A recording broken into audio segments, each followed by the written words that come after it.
So thank you for giving me this opportunity to answer to the clarifications or questions seeking clarifications which have been raised by several honorable members.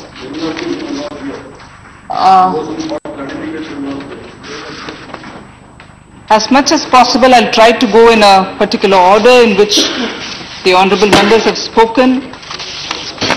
Sometimes if I do have 2 or 3 members raising the same question, without reference to the particular names, I would certainly try to address. Club those questions and give answer to both. That's right. No problem. So allow me that flexibility, sir. Let me assure all the members to start with that if there are apprehensions that our position has changed, we are now taking a slightly different position, and if we are indeed taking a different position, we should have come to the House, taken opposition parties into confidence. There is no change in position. We are honoring, reinforcing and taking forward what was agreed in Bali. Let me put that on record. So if there are apprehensions, and I'm honestly not sure where this is coming from, maybe partly through some Western media sources or media houses which have been giving from the Western countries, maybe. But let me assure you that there is no difference or change or not even a little amendment. Of course there is a course correction. So my response to all those who have any element of doubt, if there is a changed position, I would like to underline there is no change in position, but of course a little change in or little amendment or what can I say, course correction, and that course correction I'll certainly explain now. My predecessor has raised a lot of important questions for which I am duty bound to give an answer. But overall, I must say, they are not points of differences or they are not points on which he found that something has gone wrong, is what I understand from the sequencing of the various questions that he's raised. The first thing I would go to respond to him was, is there a retraction? He used the word retraction. I would like to assure him, if he's seen it as retraction, I'm sorry, it's wrong. There is no retraction. Where is the retraction? We are saying that we are fully committed to implementing Bali. And we see Bali as a package. We see Bali as 1+9 issues, 9 pillars of which Sri Anand Sharma ji had agreed in Bali, and we are committed to fully implementing Bali. So my answer is, in clarification, please, there is no retraction, sir. I would want the House, through you, Deputy Chairman, sir, that let my predecessor be sure that there is no retraction. On the contrary, we are making sure that that little discrepancy from the single undertaking principle, which fell between 2 stools in Bali, is now being picked up by us, saying stick to single undertaking, just don't push ahead only with trade facilitation. Let's not wait till 2017. Let's have that also agreed even now, if that's possible. That is all we are saying, and there is nothing other than that. In a way, I'm grateful to Anand Sharma ji when he says, yes, that agreement was not all that satisfactory. And that's where, therefore, today we are holding on to some few things, just so that trade facilities. I must correct you. I said about LDC package. Please don't confuse it with the Bali package. I only refer to LDC package not being robust and satisfactory, just for your information. With that due answer taken on board, still it is not satisfactory whether it is LDC or whether it's a public stock holding. So, yes, extended to LDC, and my reply, yes, my statement yesterday does mention more than once that we are taking up the case of LDCs. Also, we are not just talking about food stock holding. So yes, I'm grateful that he recognizes that it wasn't a completely satisfactory thing. It could have been better. All of us hoped it could have been better. And we're not holding that against him. Let's assure that to Mr. Anand Sharma. But then, talking about what I had mentioned, the two important pillars. Amongst these ministerial decisions, my yesterday's paragraph 3, two are of particular significance. I've said particular significance. I have not said two are of great importance. So that is one little clarification to my predecessor. As regards LDCs, we still think those 1+9, some of which consists of the LDCs matters also. Our position is that we should include all of them together when the whole thing happens. And therefore there is no confrontationist stance, and the LDCs, if anything, whether when I was fortunately with the Prime Minister in the BRICS, in the sidelines, and again in G20 in the sidelines, and in some of the bilaterals, G20 of course some of the LDCs, most of the LDCs weren't there, but the kind of inputs that we've received are, we are unable to speak out, but we are sympathetic, we can understand that you're taking up this cause. So there has not been an approach of running away from India. On the contrary, they are probably for some reason unable to publicly articulate their position, but they have said in so many words, they understand the position that India is taking. Here, let me add that the South African Trade Minister, who was with us in Brazil and who later met me in G20, also said, I am taking up the cause of the LDCs, but I know for sure, which is his saying, the LDCs themselves are not able to speak out of it, for whatever compulsion. So, LDCs are not running away from us, we have not been isolated, and let me assure my predecessor who raised that first, that, and also because some of his press statements have come across saying India's isolation is painful. If India hadn't taken this position, we would be even more pained that we have sat back and allowed this whole thing to go away.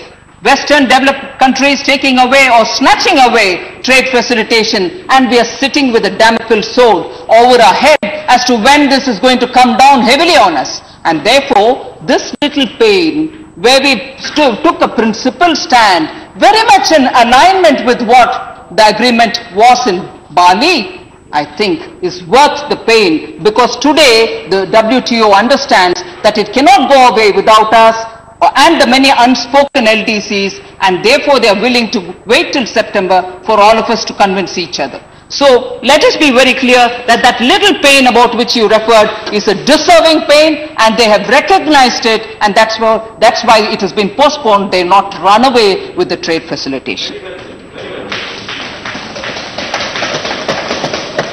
I'll also refer to Anand Sharmaji's centrality of WTO and bringing the developmental agenda back on the table in Bali. My statement here, our ambassador's statement in Geneva, all of them underline the importance and the respect that India would want to give for the multilateralism for which WTO stands. We have reiterated that we believe in multilateralism, and we'll keep going with that. There's not going to be any change in that. And again, on bringing development on the agenda, we have done that precisely now too.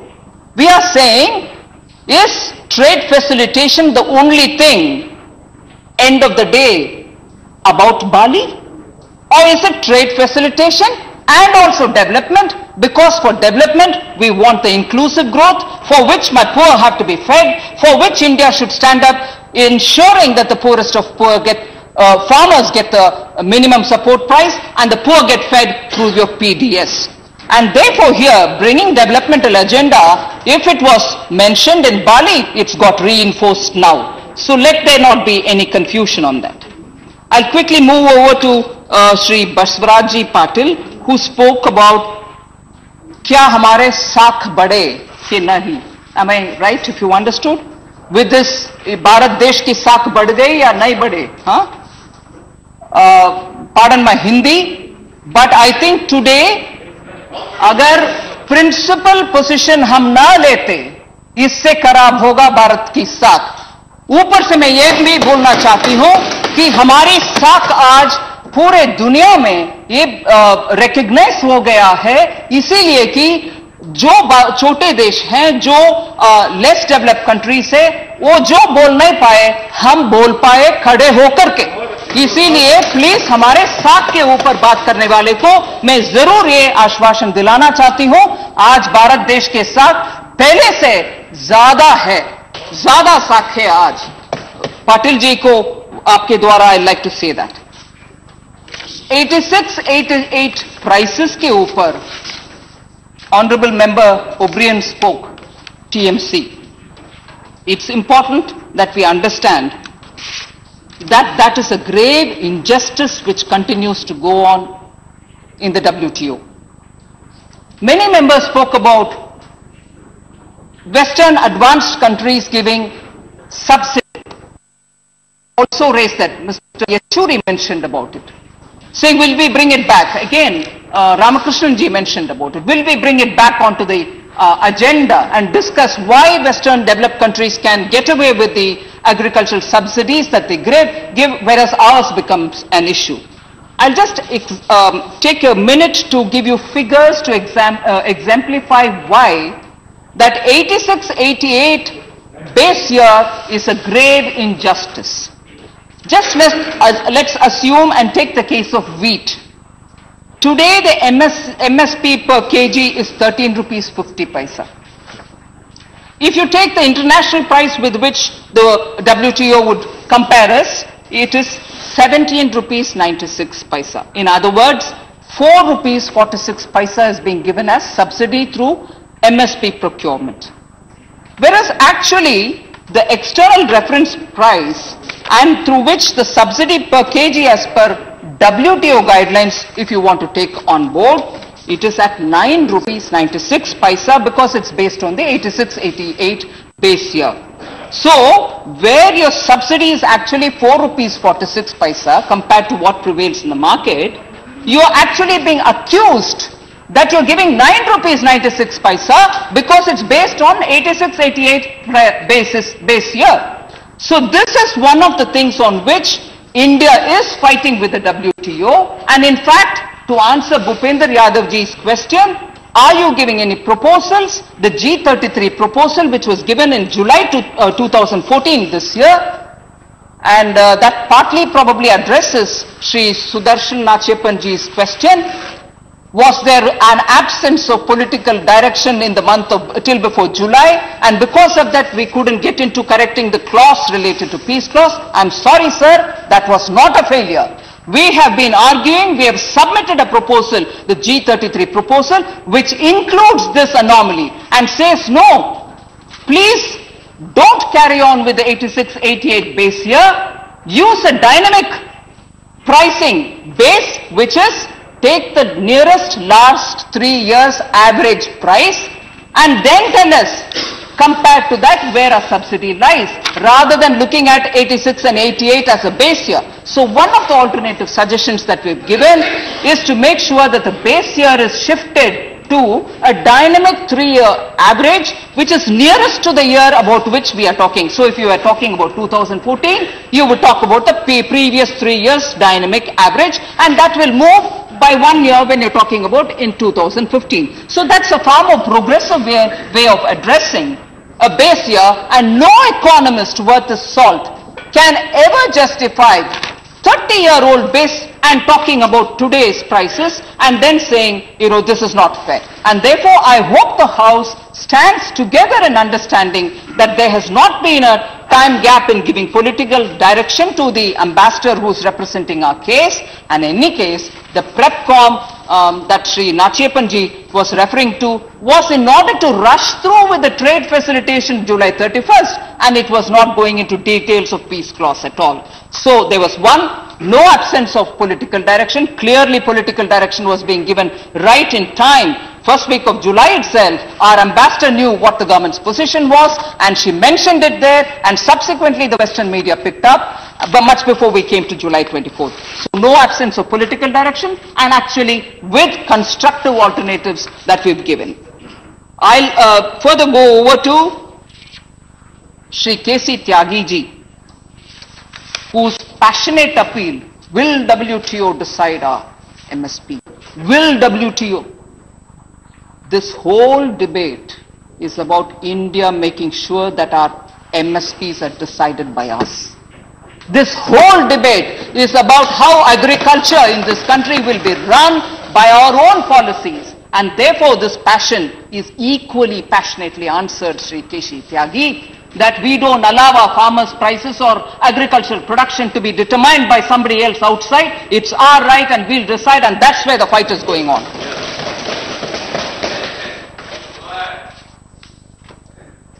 Sydney, Sri Tyagi ji also picked up a paper to show that maybe I'm not right or whatever. There is no reference to food security. I'm sorry, that was my intervention in G20.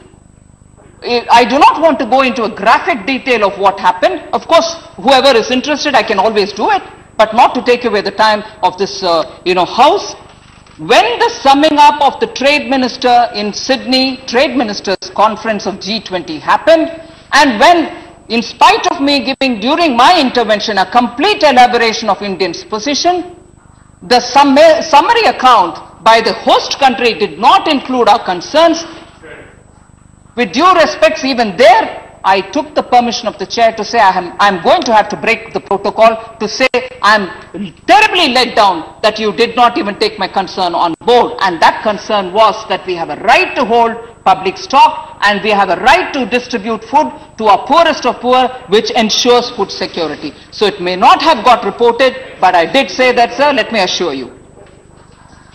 Sri Navanitha Krishnan of ADMK talked about what is this 10% subsidy, what exactly it is. These are details which I wouldn't want to elaborate on, but certainly we have, I think, covered a fair deal of ground. It is nothing but the price that you give to your farmers over and above what is the external reference price, which is, you may compare it to a market price, multiplied by the total stock of, or the total value of what is produced. This is what the WTO uses. And we, even today, are protesting on that, saying it cannot be the price at which you're procuring into what the market price or the differential of the market price to the total quantity of what agricultural produce is. It should only be to the total amount procured through this MSP. So they are widening the basket by making entire agricultural production to come on board. That is wrong, because only to those who we give the minimum support price and procure should they look at the subsidy going into the kitty. And that is an issue which we are raising with WTO, which I can, if the member so desires, Sir Deputy Chairman, I can explain it to him aside rather than here. You can write to him. That just clarification. I have no intention to interrupt. That about this food security thing, what we give to our poor people, that's the supply side. That is a sovereign space, as I mentioned, and you know. That is not something which we discuss in G20 or in WTO, because food security is a sovereign right, sovereign space that is never on the WTO agenda. So I think the linking the two may be just a word of caution. Word of caution well taken, but without you holding the food stock, how are you going to talk about food security?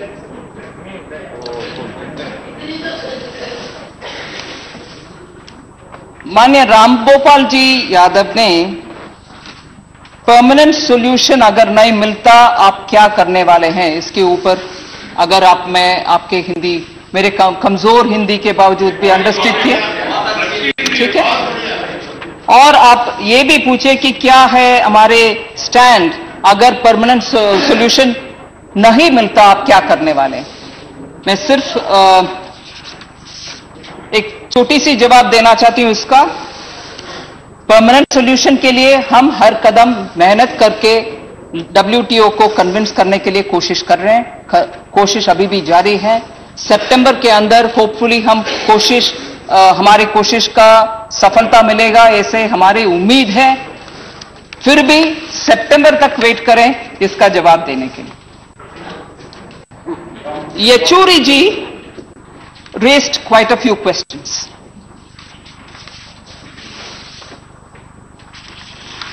He was happy that I was keeping good company, because The countries which are in reference Only few are companies. fairly countries with whom ideologically Because only we few sympathetic. companies you are happy, eh?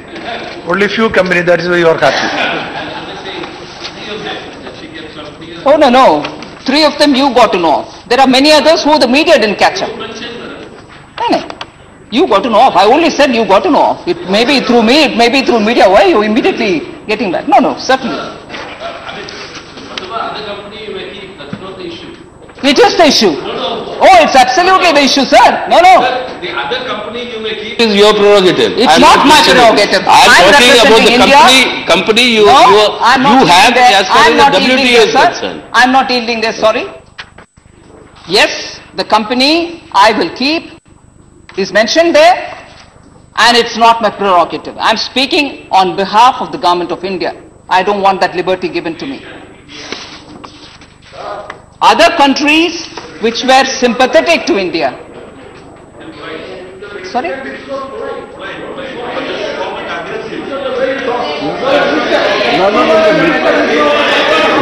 Okay, okay. All right. Okay, okay, okay. Okay, okay, okay, that's okay. That's okay, please. That's okay. That's okay. I'm sorry, That's sir. okay. That's okay, please. I'm sorry, sir. I'm sorry, sir. That's okay, please. I'm not Take your yielded. seat. All of you take your seat. Okay. You mentioned that's okay. With due respects, I've said I'm not yielding. I've also said, I also said it cannot be my prerogative. So I don't want that concession given to me because I'm speaking for Government of India at the moment. So saying, excuse me, sir. Excuse me, sir. Excuse me, sir. Please. The honorable member has not gotten up with the objection. Others are seeming that I have been aggressive. I have not used any unparliamentary word here. I only have said I do not want that prerogative extended to me because that is not even right. And where is the aggression here? I'm sorry. I have only made 2 lines in response. And if that is aggression, I want that to be corrected. It is not aggression. Now I'm being a bit aggressive about it. The countries who have openly in the media and otherwise, even in my statement that I have mentioned, are certainly countries which the media have also captured as supporting us. But we have had several countries who also seem to be running administered prices, telling our representatives in Geneva that we are also doing this. I just like to give you an idea of the number of countries who are using administered prices. They may not speak out openly, but they are also giving administrative prices. Besides India, Zambia, Ghana, Zimbabwe, Malawi, Senegal, Kenya, Nigeria, Egypt, Morocco, Tunisia, Botswana, Sri Lanka, Bangladesh, Nepal, Jordan and Saudi Arabia use minimum support price. So if we have spoken on minimum support price, there are so many other countries who are also doing it. Some of the other countries procure foodstuffs for food aid programs. Even their procurement of a kind meant for an inclusive developmental agenda. Indonesia has a procurement program for rice purchased at administered price. So I'm coming up with countries who have a common cause with the issue that we have taken up. China started to set minimum procurement prices, which they call MPP, in 2004. When market prices are lower, the MPP comes into play. MPP is issued by the Central Committee of the Communist Party of China, and the State Council aim to safeguard farmers' livelihood by increasing their incomes plus ensuring national food security, covers wheat and rice. Kenya also has a procurement program. Therefore, if we think we are isolated, let me assure members, there are, sorry? The program, please. What I would like to add, I'm just adding, please yielding me. I'm just adding something, I'm just adding. After all, parliamentary debate is sometimes very healthy when parliament functions. Please. Are you the chair? Now, just one thing which I wanted to mention.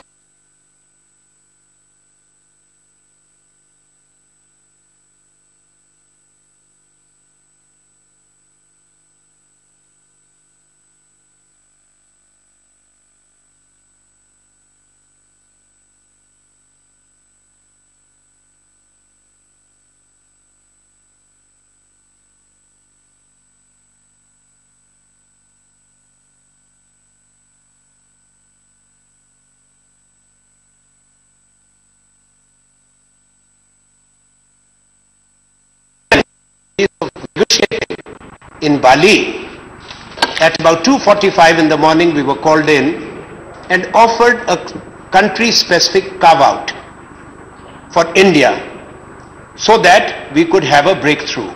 India rejected the country-specific carve-out, and we also made it very clear, which is part now of the Bali, that even those countries who today do not have resources, but tomorrow may have resources in future to start food security programs, their right also must be protected. That's I'm sharing with the House. Thank you. So, the question of administered price, our procurement policies, sorry, 1 minute.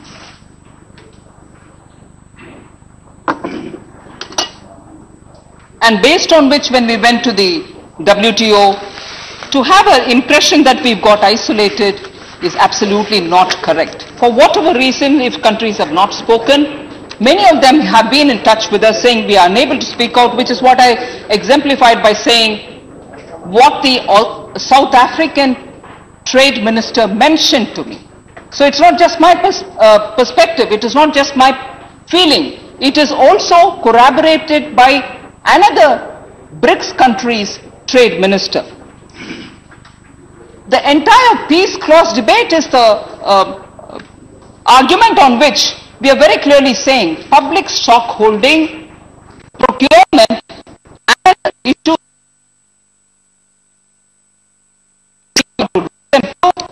have a mutually linked relationship, and in that the Damocles sword which is hanging on India's head and the sword which is hanging on all these countries over their head is this, that the end of the 2017 is when the Western countries or WTO said we'll find a permanent solution.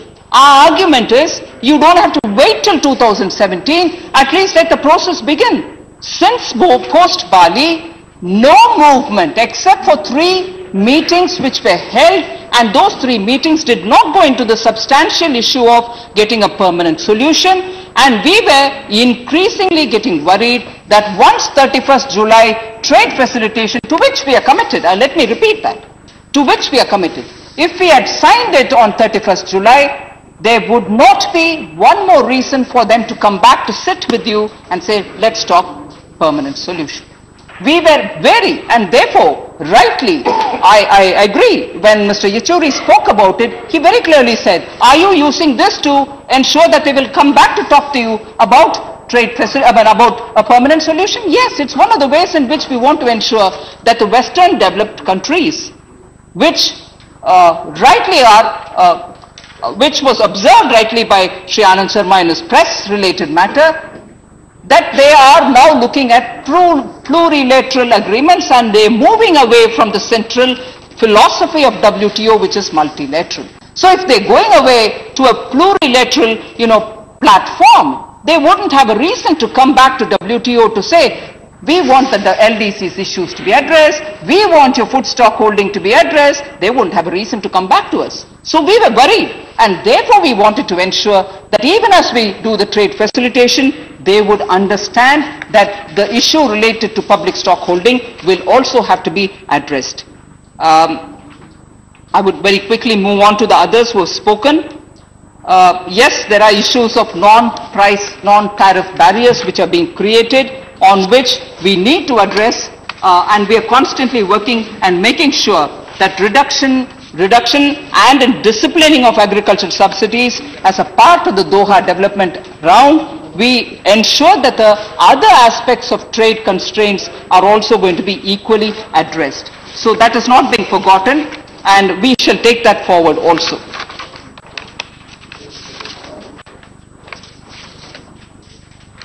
Shri Bhupender Singh ji from BJD addressed issue about should the WTO decide on our MSP, which is also a point which was raised by Honorable D. Rajya. Certainly not. We are fighting for the cause of India retaining its sovereign right, and the sovereign right is to be sure that you are able to hold on to those decision-making powers which are entirely your right. And Shri K.P. Ramalingam ji also raised issue about decisions in the WTO. They are normally done by consensus, and therefore we will seek to negotiate on the various committees in WTO for the establishment of a fast-track dedicated system so that a permanent solution is arrived at. Dinsa ji can be assured that we are not going to let away the right for deciding on MSP to the WTO. It is going to be entirely an Indian issue, and we will have full right on that. I have a feeling most of the questions have been addressed. I don't mean to ignore anyone, but I think as it is, largely most of the issues have been covered. Shantaramji Naik said, is it an indirect way to sabotage food security? No. If all this fight is going on, why would there be a sabotage of food security, sir? You can be assured. Certainly we are not going to let that go. And let us assure, through the Deputy Chairman, Naik ji, be sure India is not humiliated. It hurt me to have that word come from you, a senior member. Is India humiliated? Not at all. I think we've stood by principle, and we reinforce what has happened in Bali. That agreement is fully honored, and we are tightening on it. And therefore there's no humiliation. We have proudly stood there standing on our principle. So I suppose with all that, I have given the clarification which honorable members have asked. If anybody I have ignored, it is not intended. You are very welcome to approach me. I will certainly give you the necessary clarification. Thank you. Thank you. Thank you, Ms. Minister. Now, Minister of Power. Clarifications that have been left out. One was I talked about the non-price subsidies that the West gives. Are you going to bring that on the agenda? The second one is regarding the practical solutions that your statement refers to, that we, India, have proposed. Are you willing to share that with us? What is your opinion? If you can't say now, you're right. Not been clarified. One thing I would like to say about the non-price barriers, about the subsidy which the Western developed countries are giving, we have periodically, with bilateral talks and in the WTO and in the G20, come up with figures to say how much the United States of America, how much the European Union are giving as subsidies to their farmers. And we also have said, post the Uruguay round, those subsidies have been kept out of discussion in the WTO. We have repeatedly asked as to why those have been frozen and why only the developing countries' subsidies are being raised. So every attempt is being made. Those boxes are the recent developments to give. Green box, amber box and blue box are all the latest ways. But we are making every attempt in every fora to say why that should not be brought on the agenda. We assure you that we will keep coming. Now Minister of Power will reply to the discussion on the Ministry of Power. Some of the solutions have been mentioned in my answer about the dynamic average that we want to be bringing in, so that the 10% is going to be a realistic 10% rather than a false base year of 86-88. We have also spoken about giving a timeline so that activated discussions will happen for agriculture, so that a permanent solution doesn't wait till 2017, that it happens earlier. Thank you.